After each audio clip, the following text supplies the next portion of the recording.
Bonjour à tous, on se retrouve aujourd'hui pour la preview du Indiana Fever. Alors, Indiana Fever, c'est un peu un éternel recommencement puisque on les retrouve à la 12e place de la saison 2022 avec un bilan de 5 victoires et 31 défaites.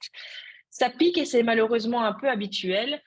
Donc voilà, ils n'ont évidemment pas eu de qualification en play-off. Et le seul fait notable positif de la saison, c'était que Nalissa Smith a été élue dans la All Rookie Team. Voilà, donc pas de grand changement pour Indiana malheureusement.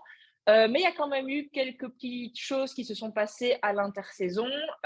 Shai, qu'est-ce que tu peux nous dire sur les mouvements de l'intersaison, que ce soit départ et arrivée? Déjà, il faut parler de ce qu'il y a eu dans le staff parce que c'est là que ça a beaucoup bougé. On a souvent été dans la critique ces dernières années d'Indiana, avec Tamika Catchings notamment, voilà, avec des décisions un peu compliquées. Là, ça a changé. Déjà, la coach a changé. On a Christy Sides qui est arrivée en provenance. Donc, elle était assistante au Atlanta Dream et c'est une coach référencée en NCAA. Elle a été aussi assistante à Indiana, donc elle connaît la maison. C'est donc une nouvelle ère qui, je pense, s'ouvre à Indiana parce que c'est une coach assez défensive, qui a une très bonne réputation et qui attendait son premier poste de head coach. Donc déjà, Christy Sides arrive sur le banc et Linden est confirmé en tant que GM, l'expérimenté Linden, pour ne pas dire plus, qui prend la direction. Ensuite, dans la case départ est arrivée, si vous voulez en parler un peu. Dans les départs, Daniel Robinson qui est parti à Atlanta, l'une des Mitchell, les Mitchell ont été séparés, ça y est. L'une des Mitchell, Tiffany, qui est partie à Minnesota. Donc c'est les deux vraiment départs marquants.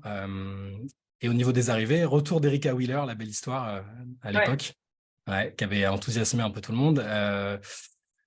C'est surtout après, il faut parler de la draft parce que c'est là qu'elles ont été Ouais, le plus actives finalement. l'avantage d'être dernier. Voilà, c'est ça. Et on en parlait tout à l'heure, mais à mon avis, on les reverra encore à la draft l'année prochaine. Aliyah Boston, forcément, la numéro 1 first pick de la draft 2023. Et Grace Berger aussi, qui sera dans une des joueuses avec Flo et Ghislain, dont on a pas mal parlé sur Twitch parce que c'est une joueuse qu'on aime bien. Et Taylor Maxwell aussi, une super shooteuse qui arrive en provenance d'Ohio State. Voilà pour les départs et les arrivées. Donc, ce sera à nouveau un effectif quand même assez jeune, comme chaque Ouais, fois. ouais. En même temps, voilà, c'est un peu contraint et forcé. Justement, en parlant du point sur l'équipe, Flo, le 5 de base, tu peux nous le présenter? Enfin, évidemment, très important au moment où on fait ce podcast, tout n'est pas encore arrêté et il peut y encore avoir des mouvements. Tina Charles pourrait arriver à Indiana, par exemple. On dira Mais ça à chaque preview. voilà, on le dira à Oui. chaque preview. Donc voilà, ce qu'on dit maintenant, évidemment, ne venez pas nous taper sur le coin de la tronche. On fait avec les infos du jour. Et donc, avec les infos du jour, à quoi ressemblerait le 5 majeur d'Indiana, Flo? Je pense qu'on est relativement safe aujourd'hui. Il y a peu de chances que Tina Charles aille à Indiana.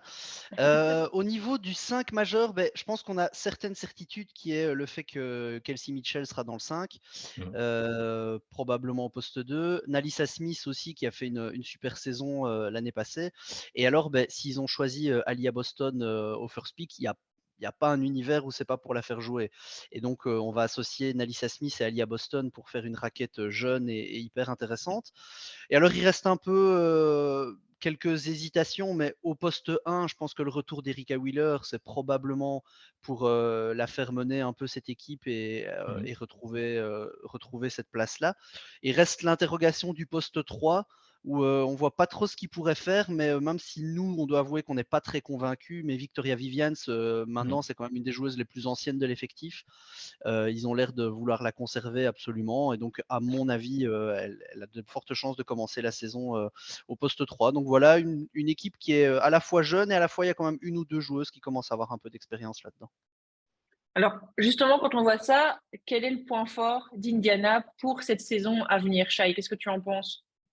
C'est assez clair. En tout cas, alors le point fort, je ne sais pas, mais c'est ce qu'on a tous envie de voir, je pense. C'est la raquette, parce que Nalissa Smith a fait une excellente saison rookie, comme tu disais, Flo, et elle voit débarquer Aliyah Boston à côté. Les deux sont théoriquement très, très complémentaires. Aliyah Boston, ça fait des années qu'elle domine en université, et on a envie de la voir à ce niveau-là. Donc la raquette, déjà, au niveau de la taille, au niveau des compétences, des capacités, il y a tout. Elles sont déjà, je pense qu'elles peuvent déjà être impactantes d'entrée. C'est pas, elles ont déjà ce qu'il faut pour être des joueuses qui te font gagner des matchs. Après, l'ensemble de l'effectif le permet sans doute pas. Elles ont besoin de se développer un peu, mais en tout cas, la raquette du Fever va être super intéressante à suivre. Ok, et je sais qu'il y a peut-être un panel, mais si on devait dire un point faible, Flo, tu dirais quoi? Ben, de façon globale, la faiblesse ou la jeunesse, l'inexpérience Mm. de l'effectif. C'est-à-dire que même s'il y a des choses intéressantes, très honnêtement, on a beaucoup tapé sur Indiana, mais ça commence quand Oui, même petit à petit à se construire. Mais Ça voilà, ce travaille sera bien. peut-être intéressant en année 3 ou 4. Là, on est en année 0, année 1. Enfin, c'est très jeune, ou alors c'est pas assez expérimenté. De façon globale, il n'y a pas un gros point faible, je pense. C'est juste que c'est pas assez fort. C'est ça. Mais et il faut aussi dire là, enfin, Indiana fait partie des équipes qu'on attend en bas parce que, enfin, il y a beaucoup d'équipes qui visent la prochaine draft, Ouais, qui est ils vont pas chercher, non. même, voilà, même les deux prochaines drafts, parce hum. qu'on va voir, il y a peut-être des joueuses qui vont prolonger encore d'un an à l'université, mais la classe de draft est tellement folle qu'il n'y a aucun intérêt à se bouger significativement pour essayer d'accrocher les playoffs, quoi. Et maintenant, une joueuse à suivre plus particulièrement cette saison. Toi, Shai, tu mettrais l'accent sur qui? Ah bah, je pense on a envie de voir si Ali à Boston est vraiment the real Enfonçons deal la à porte ouverte. l'intérieur.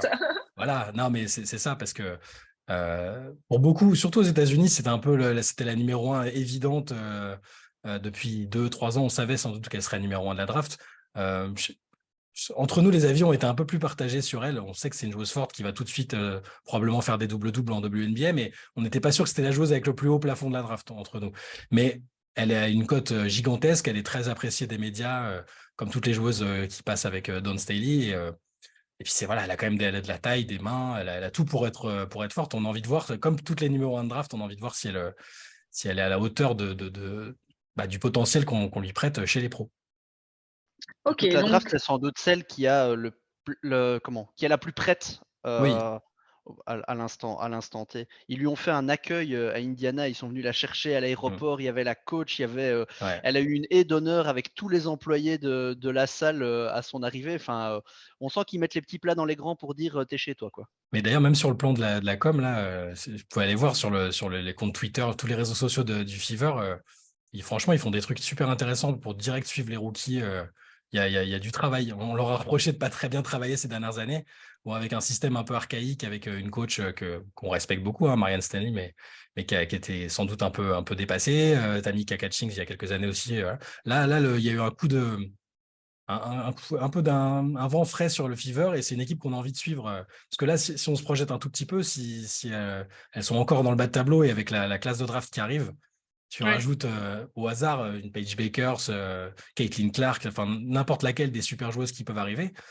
Avec déjà Alia Boston, Alyssa Smith, plus quelques autres joueuses de l'effectif, tu as quelque chose de quand même assez sexy, quoi.